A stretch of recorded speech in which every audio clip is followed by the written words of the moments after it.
হে দোস্ত welcome back to my second channel Shahidul blog. আজিৰ ভিডিঅ'টো আমাৰ গাঁৱতে বনাবলৈ আৰম্ভ কৰিছোঁ। কিয় বনাই আছোঁ সকলো কম।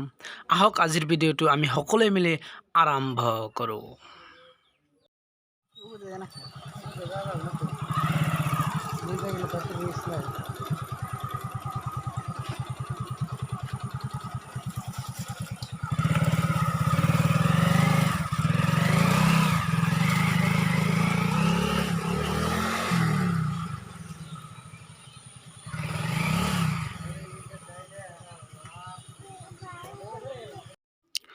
দোস্তসকল নিশ্চয় সকলোৱে আমাৰ গাঁওখন চিনিব পৰা নাই। মই কৈ দিছোঁ, বক সমষ্টিৰ অন্তৰ্গত চমৰীয়া উন্নয়ন খণ্ডৰ অধীনস্থ থকা দুৰামাৰী গাঁও হ'ল আমাৰ গাঁও।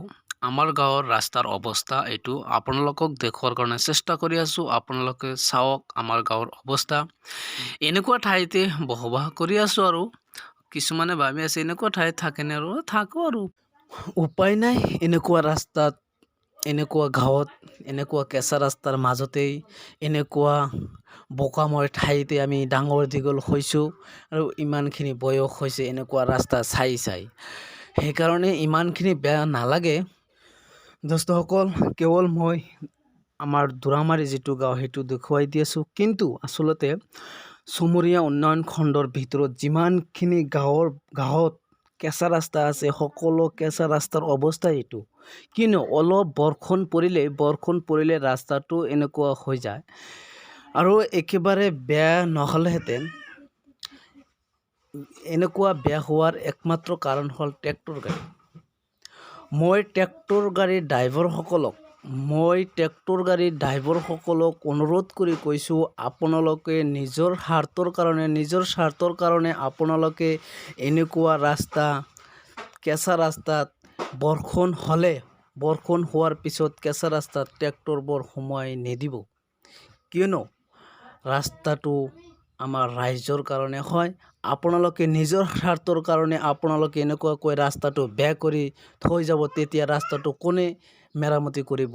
আপোনালোকে মেৰামতি কৰি দি যাব? নিশ্চয় নাযাব। গতিকে আপোনালোকে বৰষুণ হোৱাৰ পিছত কমচে কম এক সপ্তাহমান পিছতহে কেঁচা ৰাস্তাত ট্ৰেক্টৰবোৰ সোমাই দিব, নহ'লে ট্ৰেক্টৰ সোমাই নিদিব। যদি আপোনালোকে ট্ৰেক্টৰ এনেকৈ কেঁচা ৰাস্তাত বৰষুণ হোৱাৰ পিছতেই আনি ৰাস্তাটো বেয়া কৰি যায়, তেনেহ'লে আপোনালোকে কিন্তু আমাৰ ৰাস্তাখন মেৰামতি কৰি তাৰপিছত ট্ৰেক্টৰ গাড়ী লৈ যাব লাগিব। গতিকে আপোনালোকক কৈ দিছোঁ, বৰষুণ হোৱাৰ পিছত আপোনালোকে এনেকুৱা ৰাস্তাত, কেঁচা ৰাস্তাত, কেৱল দুৰামাৰী গাঁৱৰ কথা কোৱা নাই, যিকোনো বক সমষ্টিৰ ভিতৰত যিকোনো কেঁচা ৰাস্তাত আপোনালোকে ট্ৰেক্টৰ সোমাই নিদিব। বৰষুণ হোৱাৰ পিছত কমচে কম এক সপ্তাহমান পিছতহে আপোনালোকে ট্ৰেক্টৰ গাড়ী সোমাই দিব। যেতিয়ালৈকে ৰাস্তাটো শুকাই নাযাব, তেতিয়ালৈকে আপোনালোকে ট্ৰেক্টৰ গাড়ীখন ৰাস্তাত সোমোৱাই নিদিব। মই এইখিনিতে বক সমষ্টিৰ MLA শ্ৰীযুত নন্দিতা দাস ডাঙৰীয়ানীক এটা কথা ক'ব বিচাৰিছোঁ যে যোৱা 5 বছৰ এইটো বক সমষ্টিত MLA হৈ আছিল। আকৌ এবাৰ আমি ৰাইজে আপোনাক ভাল পাইছোঁ কাৰণে আকৌ এবাৰ সুযোগ কৰি দিছোঁ, আপুনি যাতে বক সমষ্টিত MLA হৈ থাকিব পাৰে। সেইকাৰণে আকৌ এবাৰ আপুনি MLA হৈছে।